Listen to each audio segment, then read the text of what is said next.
Assalamualaikum warahmatullahi wabarakatuh. Halo semuanya, aku Rosa Amalia dari Universitas Primagraha RA2 semester 3. Video ini aku buat untuk memenuhi tugas UAS pedagogik, yang dimana aku akan menjawab soal-soal UAS ini melalui video sesuai dengan instruksi mata kuliah tersebut.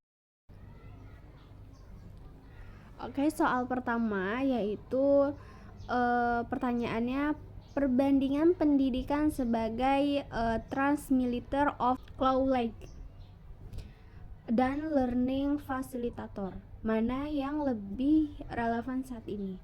Nah, yang pertama kita tuh harus tahu dulu apa sih transmitter of knowledge ini. Nah, dimana pendidikan itu sebagai transmitter of knowledge itu berperan yang lebih ke penyampaian ilmu, atau guru itu jadi pusat utama, dimana murid itu cenderung pasif. Nah, tugasnya dengerin, nyatet, cuman gitu, lalu hafalin. Menurut aku model ini nih lebih cocok di zaman dulu. Kenapa? Karena saat sumber-sumber ilmu itu terbatas dan buku itu belum gampang banget diakses seperti saat ini. Nah, yang kedua itu sedangkan kalau misalkan learning facilitator itu guru itu berperan sebagai pendamping belajar, dimana guru itu mengarahkan, membuka diskusi, terutama adalah memberikan stimulus dan membantu murid itu menemui pengetahuan sendiri gitu, dimana murid itu jadi lebih aktif, kritis, dan kreatif. Nah, kalau dilihat dari dua metode tadi, aku lihat kondisi sekarang itu lebih relevan menggunakan learning facilitator. Soalnya yang pertama adalah informasi itu sekarang gampang banget didapat, gampang banget diakses dari internet. Yang kedua itu murid itu perlu skill berpikir kritis, bukan cuma hafalan gitu. Nah, selain itu juga dunia kerja itu kan butuh orang yang bisa problem solving dan kolaborasi. Nah, jadi guru itu bukan satu-satunya sumber ilmu, tapi jadi pembimbing supaya murid itu bisa belajar dengan sabar dan mandiri. Pertanyaan nomor 2, contoh kasus lingkungan pendidikan yang menghambat perkembangan peserta didik, di mana faktor penyebabnya dan akibatnya apa.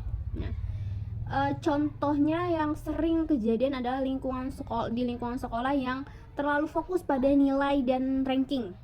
Karena aku sendiri pun mengalami waktu aku SD, dimana misalnya ada siswa yang sebenarnya itu dia kreatif, kritis, tapi karena sistem sekolah yang cuma ngelihat nilai ujian, jadi takut salah, enggak berani berpendapat, terus juga belajarnya cuma saat ujian, bukan buat paham gitu. Nah, faktor penyebabnya itu sistem evaluasi yang cuma faktor kognitif, guru itu terlalu menekan target kurikulum, terus juga kurangnya penghargaan terhadap bakat non akademiknya gitu. Nah, dimana mengakibatkan murid itu stres dan kehilangan minat belajar. Karena aku pun mengalami di fase aku malas belajar gitu, karena ya seperti itu gitu kan. Terus potensi murid itu dimana potensi murid juga enggak berkembang maksimal gitu akibatnya. Lalu munculnya adanya budaya mencontek demi nilai bagus gitu. Nah, terus pertanyaan yang ketiga, bagaimana pendidikan menegakkan disiplin tanpa menghilangkan kasih sayang? Nah, disiplin itu bukan soal marah-marah atau hukuman yang keras. Disiplin itu bisa ditegakkan dengan tegas, tetapi memanusiawi. Nah, caranya misalnya buat aturan yang jelas dan disepakati dengan murid gitu, atau itu menggunakan sistem kontrak belajar. Nah, terus juga harus konsisten dalam menerapkan aturan, Terus juga kalau misalkan murid salah ya ditegur dengan bahasa yang baik, bukan merendahkan gitu.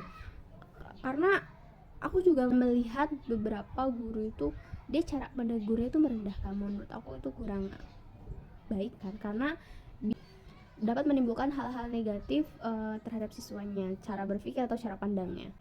Terus dengarkan alasan murid ini sebelum kita memberikan sanksinya. Kenapa dia berbuat kesalahan gitu. Terus hukumannya sifatnya itu bukan menyakiti, tapi harus bersifat dengan pembelajaran gitu. Gimana dengan cara-cara itu murid jadi disiplin karena sabar, bukan karena takut gitu.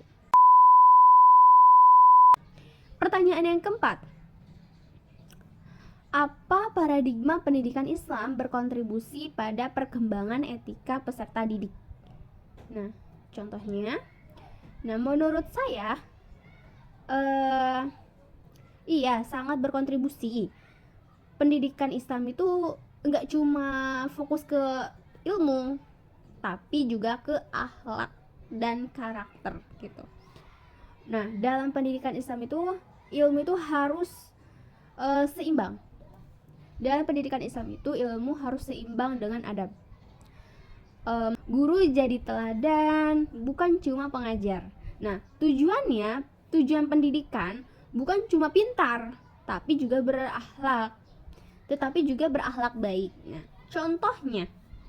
contoh penerapannya di sekolah, pembiasaan salam misalnya gitu kan, sopan santun, jujur, terus juga mengkaitkan pelajaran dengan nilai moral Islam. Guru juga mencontohkan sikap sabar seperti apa, adil bagaimana, dan tanggung jawab gitu. Dimana kegiatan keagamaan yang konsisten, bukan sekedar formalitas gitu. Jadi kita harus tetap menerapkan itu.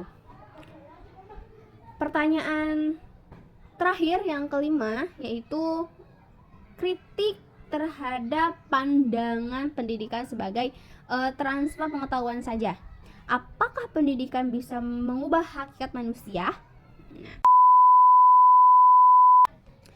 jawabannya, menurut aku, pandangan yang menganggap pendidikan itu cuma transfer pengetahuan itu terlalu sempit.